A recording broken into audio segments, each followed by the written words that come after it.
આંગળી વાંકી વળી ઘનશ્યામ હારા જરાય ફરક ના પડ્યો, હલ્યા જ નહીં. અને પછી તો ખેંચ્યું એક હાથે સાકર, પણ સાકર ખેંચાય? ઘનશ્યામ હાથ ખેંચાય? પછી બે હાથે ખેંચ્યું, ઘનશ્યામ કાંઈ ફરક ના પડ્યો. પછી તો તમલા લાગે, હાંસા પરસેવાનો રેપઝેપ થઈ ગયા, પણ ઘનશ્યામનો પગ જ ના હલ્યો. ઘનશ્યામ ક્યાંથી હલવાના હતા? પછી આઉટ. પછી બીજો મલ્લ આવ્યો, એને પણ જોરથી તાકાત લગાડી અને ઘનશ્યામ પગ ખેંચવાનો પ્રયત્ન કર્યો, પણ ઘનશ્યામ મારો પગ જરાય ન ખેંચાણો. પછી છેલ્લે ત્રીજાનો વારો આવ્યો કે જોઈએ મારામાં તાકાત વધારે છે. એ સૌથી મોટો બોડી બિલ્ડર હતો. એને કે ઘનશ્યામ આમ ખેંચી કાઢીશ. એ તો કોફમાં કેફમાં આવ્યો અને સાકર પકડી આમ ખેંચવા ગયો, હાથ જ જુદો પડી ગયો. જો હાથ ખેંચવા ગયો, સાકર ખેંચવા ગયું, એમ તાકાત લગાડીને હાથ જ જુદો પડી ગયો. પણ ઘનશ્યામ જરાય હલ્યા નહીં.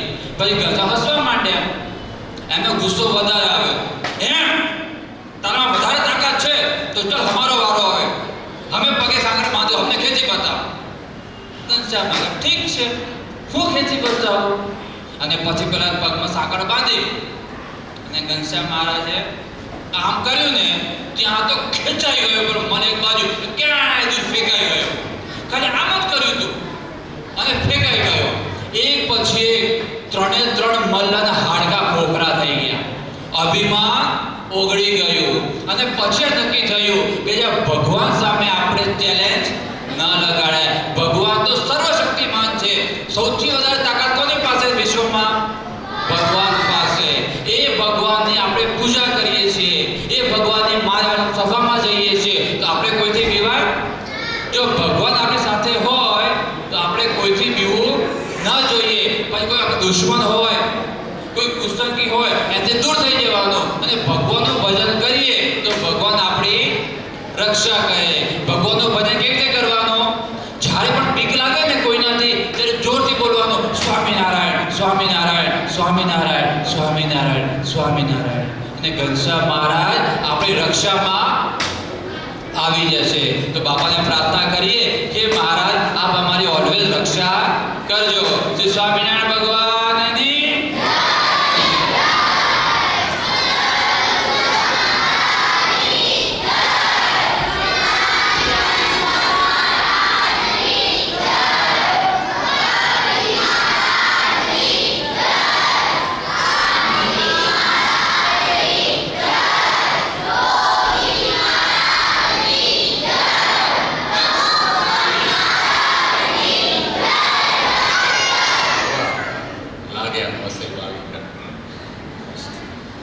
મસ્ત પારાયણ કરે. બધાએ તાળીથી વધાવો. બધા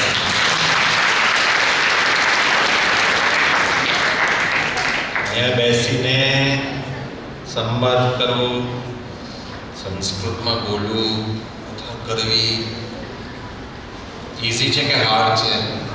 હાર્ડ છે, બહુ હાર્ડ છે. પાછું મોઢે બધા બાળકોએ ખૂબ સારી મહેનત કરી, બહુ મસ્ત પારાયણ કરી. બસાઈની મજા આવી ગઈ. બધા નવા નવા બાળકો તૈયાર થાય છે. હવે જે કારીગરો છે એ વર્ષો પહેલાં પારાયણ કરતા હતા, એ હવે તૈયાર થઈને નવા બાળકોને તૈયાર કરે છે. ભવિષ્યમાં એ બાળકો બીજા બાળકોને તૈયાર થશે. આપણી પારાયણ સારામાં સારી દર વર્ષે ચાલે છે. એટલે આ વર્ષની થીમ કઈ છે? ઘનશ્યામ ચરિત્ર. ઘનશ્યામની આખી બાળપણની લાઈફ એવરી 8 years તમને રિવાઇઝ કરવામાં આવે. જેમ આપણે સત્સંગ વિહાર છે ને, ભાગ 1, 2 અને 3, એમ ઘનશ્યામની લાઈફ, નીલકંઠમણીની લાઈફ, પછી સ્વામિનારાયણ ભગવાનની લાઈફ, બધી લાઈફ હિસ્ટ્રી તમને શીખવાડે છે. હવે ઘનશ્યામ મહારાજ દરરોજ ભણતા હતા. કેટલા કલાક? 2 જ કલાક? 10? કેટલા? 8 કલાક ભણે, 7 કલાક ભણે. આપણે તો કેટલા કલાક ભણીએ? 2. પછી શું કરવાનું? પછી કોઈ જવાનું, પછી રમવા જવાનું. બરાબર. શું રમવાનું? કબડ્ડી. પછી પપ્પાના મોબાઈલમાં કોમ્પ્યુટર ગેમ. કેટલા જણ રમે છે પપ્પાના ગેમ મોબાઈલમાં સાચું બોલો વેરી ગુડ. તમારા મોબાઈલમાં તો 4 બેટરી ખલાસ કરી નાખતા હશે. Hands down. ઘનશ્યામ મહારાજ તો 100% લાવતો હતા પરીક્ષામાં. કેટલો? નો કમ્પ્યુટર્સ, નો ટેબ, શું કહેવાય, બધા શબ્દ લોકોને જ ખબર, આપણને ન ફાવે. ટેબ પેડ, હા, લેપટોપ, આઈપેડ. હમણાં રક્ષાબંધનનો દિવસ હતો. રક્ષાબંધનનો દિવસ ત્યારે પણ ઘણા બધા છોકરાઓ મારી પાસે આવે, મજાક આનંદ કરે. એક છોકરા પૂછ્યું તું ભણે છે કે હા, કોમ્પ્યુટર ગેમ તો રમવાની જોઈએ સ્વામી 4 કલાક. ઓ 4 કલાક. એટલે આપણે ભણવું હોય ને તો ઘનશ્યામ પ્રભુની જેમ ભણવાનું, એકદમ વ્યવસ્થિત 90% પ્લસ. બીજું, ઘનશ્યામ મહારાજ, એમના માતા પિતાનું નામ શું હતું? અને રોજ એ લોકોને પંચાંગ પ્રણામ કરતા હતા ઘનશ્યામ મહારાજ. તમને લોકોને આવડે છે પંચાંગ પ્રણામ કરતા? આવડે છે? ચાલો, તમારા પેરેન્ટ્સ આ બાજુ બેઠા છે, તમે ઘનશ્યામ પ્રભુને પંચાંગ પ્રણામ કરો. ચાલો સ્ટાર્ટ, જલ્દી. 1, જલ્દી, ટાઈમ ઓછો છે. 2, 3, 4, 5. બેસી જાઓ. હા, રોંધું થઈ ગયું, વાંધો નહીં, બેસી જાઓ. તમારે રોજ તમારા મમ્મી પપ્પાને પગે લાગો. ઘણા લોકો જન્મદિવસે પગે લાગે. કેમ? પૈસા મળે, ગિફ્ટ મળે. પણ તમારે રોજ પગે લાગવાનું પેરેન્ટ્સને. હા, આ શીખી લેવાનું. આની બાલપારણમાં આવ્યા છે ને તો આટલું શીખી જજો કે મારે ઘનશ્યામ મહારાજ જેવા થવું છે. કોના જેવું? પણ કે મારે તો છે ને ડોરેમોન જેવું થવું છે, મારે છે ને ટોમ એન્ડ જેરી જેવું થવું છે. હા, પછી છોટા ભીમ જેવા થાવ છે, પછી ટ્રાન્સફોર્મર જેવા. એવા આપણે ન થાવ, એવા આપણે થાવ. આપણે તો ભગવાન અને સંત જેવા ગુણ આવવા જોઈએ. કોના જેવા થાવ છે આપણે? ઘનશ્યામ પ્રભુ જેવા ગુણોમાં. ઘનશ્યામ પ્રભુ કોઈ દિવસ જૂઠું બોલ્યા છે તો આપણે કોઈ દિવસ જૂઠું બોલવાનું. ઘનશ્યામ પ્રભુ મસ્તી કરતા, પણ લિમિટમાં કરતા. ઘનશ્યામ પ્રભુ ભણતા, નંબર 1. ઘનશ્યામ પ્રભુ પૂજા કરતા હતા. આપણે કરીએ છીએ? એ ન બોલે સમજી લેવાનું, પણ બધાએ રોજ પૂજા કરવાની.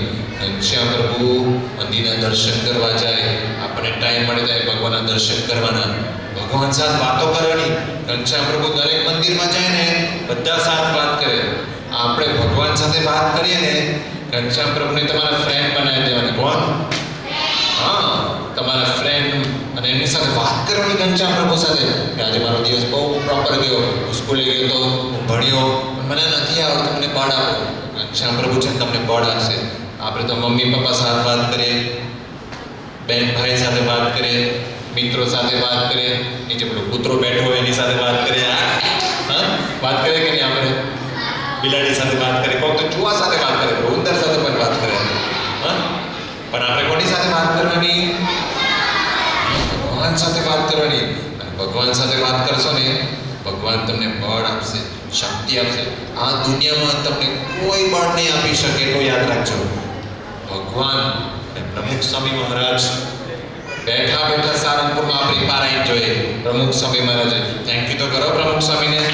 પ્રમુખ સ્વામી મહારાજ સારંગપુરમાં બેઠા બેઠા આપણી પારાયણ જોઈએ. બહુ રાજી થાય બાપા. કારણ કે જ્યારે આવા બાળકો બધો કાર્યક્રમ રજૂ કરે ને ત્યારે બાપા બહુ જ રાજી થાય, બહુ જ રાજી થાય. કારણ કે અમને યાદ છે કે જ્યારે 2011માં બાપા અહીંયા હતા ને, આપણી બાલપારાયણ ઝલક થઈ હતી દાદરમાં, ત્યારે બાપાને વિડીયો બતાવી. બાપા એટલા રાજી થયા કે બધા વક્તા બોલે ને સ્વામી જોયા જ કરે. સ્વામી કે મારો બોલ્યા જ જાય છે, બોલ્યા જ જાય છે.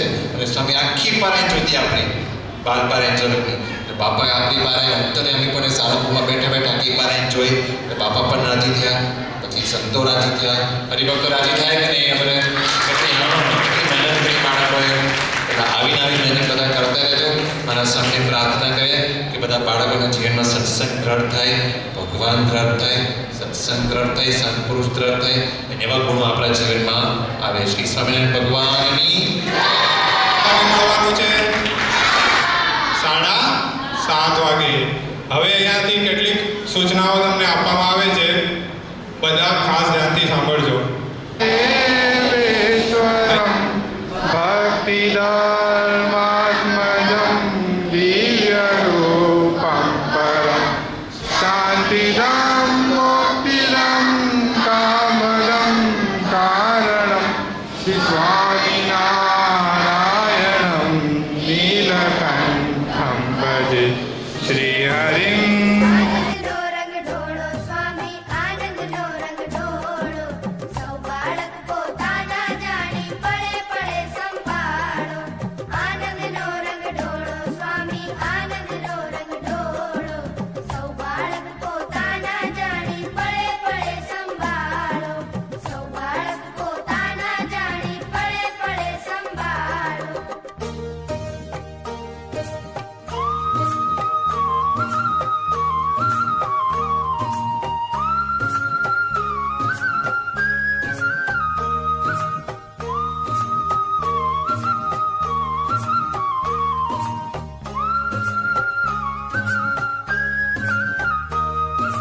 વારે વારે સૌને બોલાવી ગીત કરી